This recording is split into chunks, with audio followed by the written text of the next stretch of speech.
Ini datang cái na. Yeah, yeah, yeah.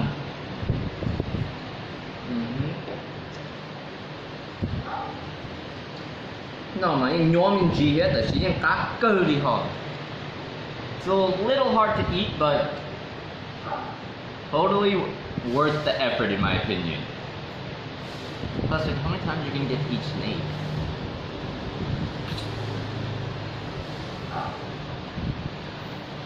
Insane.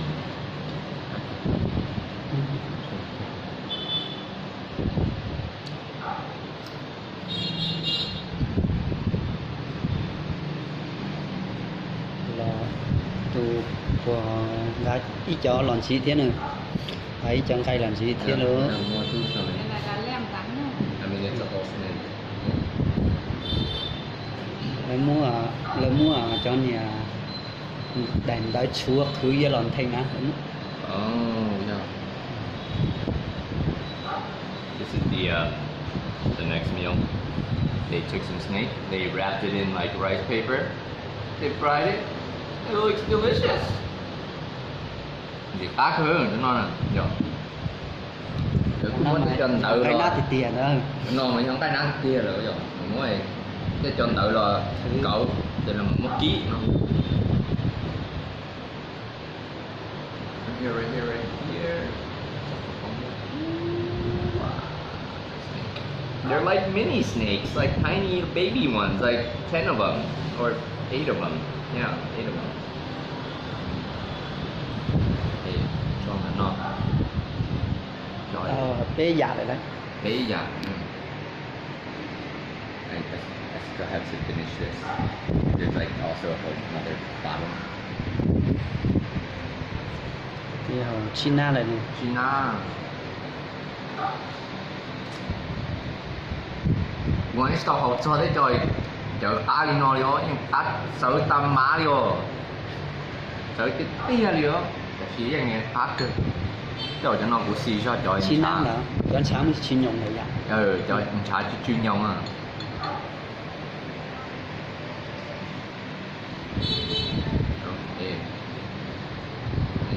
Nhìn ta. Chia. Mình đang chẳng đợi mà.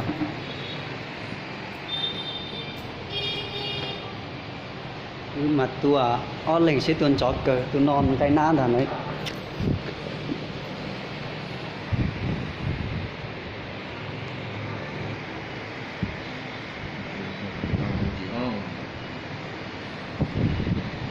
Okay.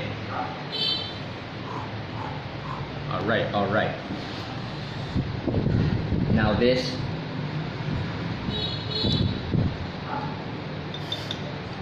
That is so delicious. Oh my gosh. Cái này Cá cơ được. Chỗ nào cũng xì á. Trong con chỉ trong gọi là cá gió nó để xì không tay nát nữa. Trong gọi là chỉ cho mỗi anh đau nhạt cho khẩu à. That is delicious. Oh my god. I could actually legitimately eat that every day. biết cái phía chỉ lọt nha.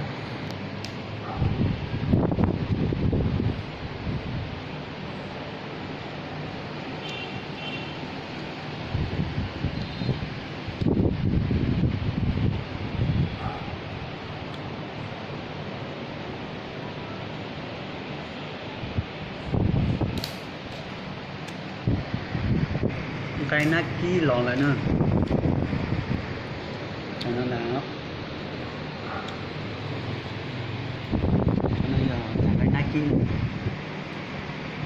That stuff, very herbaceous. So now we have some snake stir fry. It's basically snake meat with herbs. So very aromatic, very herbaceous, very, very good. That is really good. I still think though that this one is probably my favorite. It has that like deep fried crispy beef flavor. Just I love this. Delicious.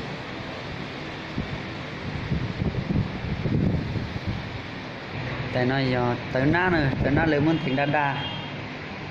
tao nom trong cái na nó cũng trong bóng này nó thành đá đá thế. Okay, they just, Mình they tao just hỏi keep hành no bringing nữa. us food, man. They just keep bringing us food. This is who knew? They just keep bringing us food, man. Who? Okay, they just keep bringing us food, man. They just keep bringing us food.